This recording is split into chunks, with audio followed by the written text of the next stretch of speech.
Seat साहब, पाकिस्तान में तो माजी में मुकदमे आप पे कितने हुए या कब आप पाबंदे सलासल रहे, ये तारीख में सबको पता है। लेकिन आपके किसी इंटरव्यू ने भारत में काफ़ी खलबली मचाई है। यहाँ तक कि एक FIR करण थापर जो कि सीनियर भारतीय सहाफ़ी उनके खिलाफ हुई, तो उसमें आपका नाम भी मेंशन किया गया।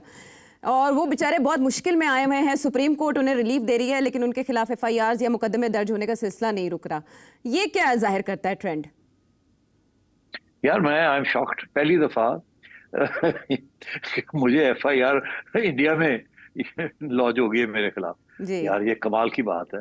ये भी कोई मेरा ख्याल एजाज होना चाहिए। मेरा ख्याल है पहली दफा ऐसे हुआ है कि एक पाकिस्तानी जर्नलिस्ट के खिलाफ for giving his views on Indian channel वो FIR हो गई है। इससे तो ये है कि अगली दफा हम लोग यहाँ से किसी इंडियन जर्नलिस्ट को लेंगे और वो इंडिया को डिफेंड करेगा और पाकिस्तान को क्रिटिसाइज करेगा, तो यहाँ तो दर्जनों के हिसाब से FIR लग जाए। मगर आई एम नॉट सरप्राइज्ड। उसकी वजह ये है कि करण थापर ने मुझे बड़े सख्त सवाल पूछे थे जी। और मैंने सीधे सीधे जवाब दिए थे। तो वो जवाब उनके पास उसके जवाब नहीं थे, तो इसीलिए वो पाकिस्तान में बड़ी कामयाब रही वो interview from my point of view. तो अब वहाँ तकलीफ बहुत हुई, बिकॉज जाहिर है वो सारी दुनिया गई, दुनिया ने सुनी मेरी बातें और हम पाकिस्तान का बयानिया जो था वो बुलंद हुआ और इंडिया का जो बयानिया था वो गिरा। तो क्योंकि मैंने खरी बातें की थी।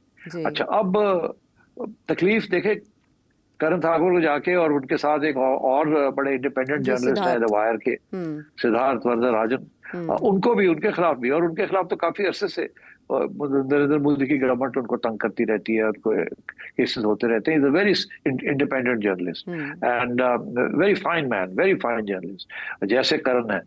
और करण ने तो बहुत से लोगों को इंटरव्यू किया है जिन्होंने आके बड़ी खरी खरी बातें की। और यहाँ तक के मेरे बाद करण ने हमारे एक्स नेशनल सिक्योरिटी एडवाइजर उनको भी उनकी भी इंटरव्यू की थी। मोईद ने भी खरी खरी बातें की थी, मगर वो मेरे ऊपर सारा बोझ आया है। मुझे बड़ा अफसोस है पूरा करण। हालांकि करण ने तो ठीक ठाक मेरी खिंचाई करने की कोशिश की थी, कोई गुंजाइश नहीं दी छोड़ी थी उसने। मगर चले अभी I did answer all the questions. अच्छा, अब ये बड़ी इंटरेस्टिंग बात है, बिकॉज ये अगर सिलसिला शुरू हो गया कि एक मुल्क के जर्नलिस्ट दूसरे मुल्क के अंदर उनके ऊपर FIR कटनी शुरू हो जाएगी, तो ये फिर कहाँ जाएगी ये बात। ये मैं समझता हूँ ये बैकफायर करेगी। नरेंद्र मोदी की government already under attack on human rights and press censorship, और मेरा ख्याल है this will create a lot of other issues. International community हम जैसे लोगों को कुछ पहचानती है। I have had 3 international awards for press freedom, तो मेरा ख्याल है this is going to backfire on Karan is a very respected international journalist, and so is Siddharth. Yes, मगर ये this is typical of this fascist Indian government. ये BJP की government है fascist. अब जब हम कहते हैं फैशिस्ट तो तकलीफ तो होगी, जाहिर है। मगर ये साइन होता है जब आप कमजोर होते हैं ना, या डरते हैं या खौफजदा होते हैं किसी चीज से, तो आप इस किस्म की नी जर्क रिएक्शन जल्दी से कुछ करो और ताकि आइंदा इसलिए कोई ना कर सके। हाँ, तो इसलिए ये धमकी है एक किस्म की ऑन अदर्स। अब ये होगा क्या, इसके बाद 2 चीजें होंगी। एक तो इंडियन मीडिया वाले जो पाकिस्तानी जर्नलिस्ट के साथ कभी कभी कोई इंटरव्यू कर लेते हैं, वो शायद कतराएंगे, कहेंगे नहीं करना है, वो पता नहीं क्या कह देंगे, फिर हम भी विल गेट इनटू ट्रबल। क्योंकि इंडियन जर्नलिस्ट बिल्कुल लेटा हुआ है इस वक्त, बिल्कुल प्रो मोदी।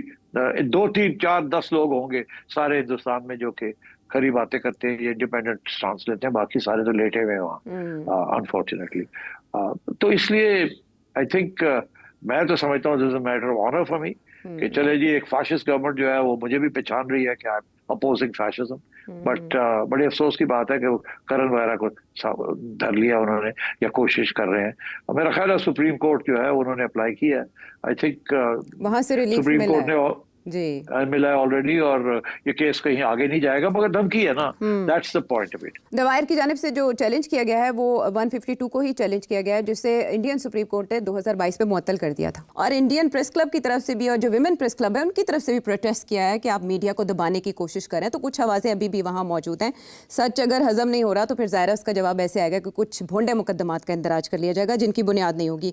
अच्छा सेठी साहब, एक और बड़ा मामला गाजा का। हाँ, कहत साली बाकायदा तौर पर बयान की गई है और कहा गया है कि जो कहत है ये मैन मेड है, इंसान का क्रिएटेड है और इसे ख़त्म किया जा सकता है फौरी इक़दाम लेकर, क्योंकि पहला फेज़ बेंयामिन नेतन्याहू की जानिब से शुरू किया जा चुका है गज़ा में ऑपरेशन का।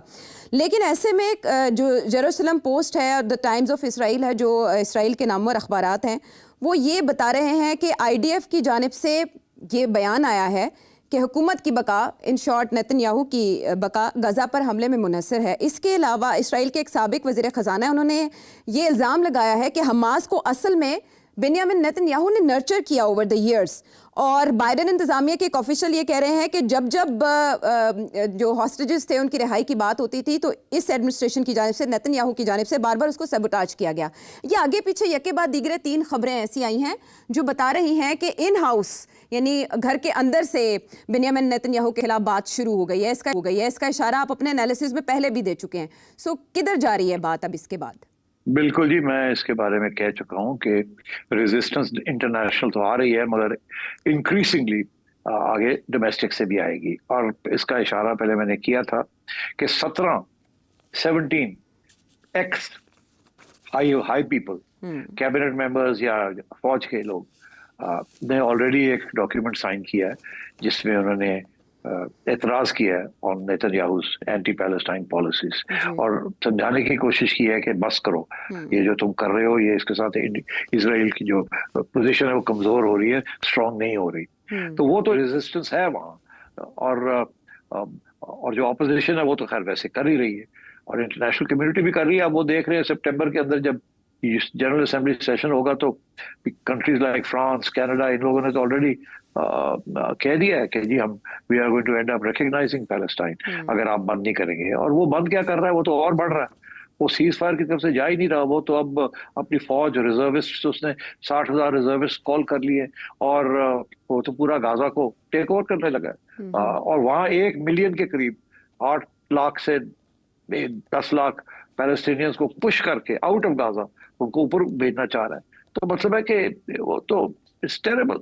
अभी लोग बातें कर रहे हैं, वो कह रहे हैं कि 37 से 40% जो कैजुअलिटीज हुई हैं वो बच्चे मारे गए हैं। It's unbelievable. ये तो जेनोसाइड है ना, तो इससे कम तो ये बात नहीं है। और ये भी मैं आपको बता दूं, ये जो लफ्ज है ना जेनोसाइड, ये पहले इस्तेमाल किया जाता था for tribal eliminations campaigns in Africa and elsewhere.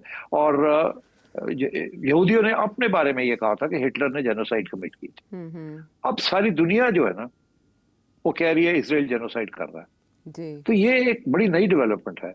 अब बच्चे को इस लफ्ज की समझ आ गई जेनोसाइड का मतलब क्या है। And so therefore I think ये इसराइल के गले पड़ रही है ये बात। और अब ये जो इसराइल नया करने लगा है, नए कदम उठाने लगा है, ये इसके ऊपर काफी बैकफायरिंग भी होगी। और मैं समझता हूँ इंटरनल रेजिस्टेंस भी नेतन्याहू के खिलाफ पड़ जाएगी। ट्रंप के लिए प्रॉब्लम बन जाएगा कि अगर उसने फिर फौज भेज दी, फौज तो है वहां, मगर और फौज पे और अटैक कर दिया और सब लोगों को हटाना शुरू कर दिया तो और लोग मारे जाएंगे। पहली बात। दूसरी बात, ये जो इल्जाम लगा है कि जी नेतन्याहू ने पाला है हमास को, यही इल्जाम है ना जी।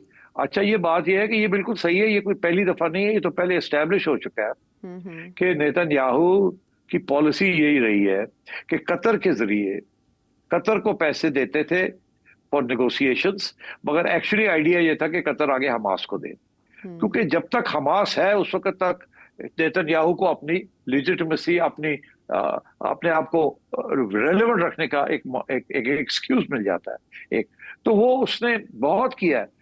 और फिर मैं आपसे ये कह रहा हूँ, ये हमास इतना स्ट्रांग हो गया, जो ये कैसे हुआ, और इसी वजह से हुआ कि नेतन्याहू को एक दुश्मन चाहिए था तकड़ा, जिसको वो मार के और अपनी अहमियत बनाता। और इसीलिए ये कोई आज की बात नहीं है, ये पुरानी बात है कि बहुत से जो फंडिंग हुई है हमास की इनडायरेक्टली वाया कतर हुई है, एंड उसमें इजराइल दैट। पहली बात। दूसरी बात, मैंने पहले ये कहा था जब ये हमास की तरफ से अटैक हुई कि ये हमास की जो अटैक थी इसको कम से कम 1 साल लग गया होगा प्लानिंग के अंदर। इतनी कॉम्प्रिहेंसिव ये प्लानिंग हुई थी कि ऑल लैंड, सी, एयर, हर जगह से अटैक हुई थी। तो क्या इसराइल को नहीं पता था? कहते हैं इंटेलिजेंस फेलियर था। इंटेलिजेंस फेलियर नहीं था, इसराइल को पता था। Israel new everything. Israel encourage कर रहा था कि करो, ताकि हम फिर अपना जो करना चाहते हैं हम कर ले। ये इसी किस्म की बात है जैसे सद्दाम हुसैन के खिलाफ जॉर्ज बुश और टोनी ब्लेयर ने ये अनाउंस किया कि जी उसके पास वेपन्स ऑफ मैस डिस्ट्रक्शन है, और कह के और फिर चढ़ाई कर दी।